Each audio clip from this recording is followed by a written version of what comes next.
സ്നേഹം നിറഞ്ഞവരെ, ഞങ്ങൾ ഇപ്പോൾ നിൽക്കുന്നത് കുട്ടിക്കാനത്ത് ആഷ്ലി എന്ന് പറയുന്ന ഒരു കുരിശുമലയുടെ മുകളിലാണ്.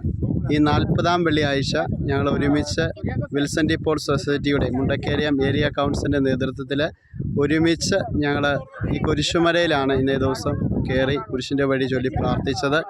വാഴൂർ, അതുപോലെ തന്നെ മുണ്ടക്കയം, പല സ്ഥലം വെച്ചുച്ചിറ, അങ്ങനെ എരുമേലി, പ്രൊപ്പോസ്, അങ്ങനെ പല സ്ഥലങ്ങളിൽ നിന്ന് വിൽസൺ പോൾ സൊസൈറ്റിയിലെ അംഗങ്ങൾ ഒരുമിച്ച് ഈ മലയിൽ കയറാനും കുരിശിൻ്റെ വഴി ചൊല്ലി പ്രാർത്ഥിക്കാനും ദൈവം പ്രത്യേകമായി അനുഗ്രഹിച്ചു. ഇതൊരു പ്രകൃതി രമണീയമായ കുരിശുമലയാണ്. ഇത് പരിചയമില്ലാത്തവരാരെങ്കിലും കൊണ്ട് ഇത് വരികയാണെങ്കിൽ ഈ കുരിശുമലയിൽ വന്ന് കയറി പ്രാർത്ഥിക്കാൻ പറ്റും. വളരെ മനോഹരമായ ഒരു സ്ഥലമാണ്. ദൈവം പ്രത്യേകമായി അനുഗ്രഹിച്ചിരിക്കുന്ന ഒരു കുരിശുമലയാണ്. വർഷങ്ങളായിട്ടുള്ള ഒരു കുരിശുമലയാണ്. പക്ഷേ ഇത് ആരും അറിയാതെ പോയത് ഒരു മലയാണ്. ആർക്കെങ്കിലും ഇത് കടന്നു വരാനായിട്ട് പറ്റും.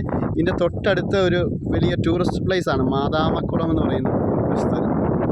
ഉപ്പുതോട് വഴി വരുന്ന ആ പ്രദേശമാണിത്. നമുക്ക് കാണാനായിട്ട് സാധിക്കും. ഈ ആ പ്രദേശങ്ങളാണിത്. വളരെ മനോഹരമായ ഒരു സ്ഥലമാണ്. ഈ സ്ഥലത്തിലേക്ക് എല്ലാവരെയും സ്വാഗതം ചെയ്യുന്നു. ഈ പ്രകൃതി രമണീയമായ സ്ഥലത്ത് ഈ കുരിശുമലയിൽ വന്ന് പ്രാർത്ഥിക്കാനും ആസ്വദിക്കാനും ആരെങ്കിലും ആഗ്രഹിക്കുന്നുണ്ടെങ്കിൽ എല്ലാവരും കടന്നു വരിക. ഇവിടെ കടന്നു വന്നിരിക്കുന്നവരെല്ലാം ഭയങ്കര ഹാപ്പിയാണ്. ഇപ്പം വാഴൂരിൽ നിന്ന് കടന്നു വന്നിരിക്കുന്ന ചേച്ചിമാരാണ് ഇവിടെ നിൽക്കുന്നത്. ചേച്ചി ഒരു ഹായ് പറഞ്ഞേ. ഹായ്. ഹായ്. സന്തോഷമായില്ലേ ഈ കുരിശുമല കയറിയിട്ട്? അല്ലേ? ഭയങ്കര അനുഗ്രഹമായിരുന്നു. വെള്ളിയാഴ്ച ഭയങ്കര അനുഗ്രഹം ഞങ്ങൾക്ക് ദൈവം തന്നു. നമുക്ക് ദൈവത്തിന് നന്ദി പറയാം. ഇതുവരെ കുരിശുമല കയറി പ്രസിഡന്റാണ്, അതിൻ്റെ നേതൃത്വത്തിലാണ്. അപ്പോൾ ഇത് ആദ്യമായിട്ടാണ് വിൽസൺ പോൾ സൊസൈറ്റി. ഒത്തിരി നന്ദി. കുട്ടിക്കാനം ജെൻസ് കോൺഫറൻസിനും പ്രത്യേകം നന്ദി. അവരാണ് ഈ ആശയം മുന്നോട്ട് വെച്ചത്. ഇവരുടെയൊക്കെ ജീവിതത്തിലൊരു വലിയ ദൈവാനുഗ്രഹത്തിൻ്റെ വലിയ നിമിഷങ്ങളാണ് ഇതൊക്കെ. ഈ മല കയറാനായിട്ട് ദൈവം ഇടയാക്കിയത്. ദൈവത്തിൻ്റെ സൃഷ്ടി ഇത് എത്ര മനോഹരമാണ്. നമ്മൾ ഇവിടെ ഒന്ന് കണ്ടറിയണം, എന്നാലേ പറ്റത്തുള്ളൂ.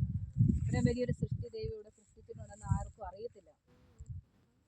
സാധിക്കുന്നവരെല്ലാം ഈ മലയിൽ വരിക, പ്രാർത്ഥിക്കുക, ഈശോയുടെ സ്നേഹം നിറയുക, കൂടുതൽ അഭിഷേകത്തിലായിരിക്കാനായിട്ട് നമുക്ക് സാധിക്കും. ഈശോ എല്ലാവരെയും അനുഗ്രഹിക്കട്ടെ. ആമേൻ.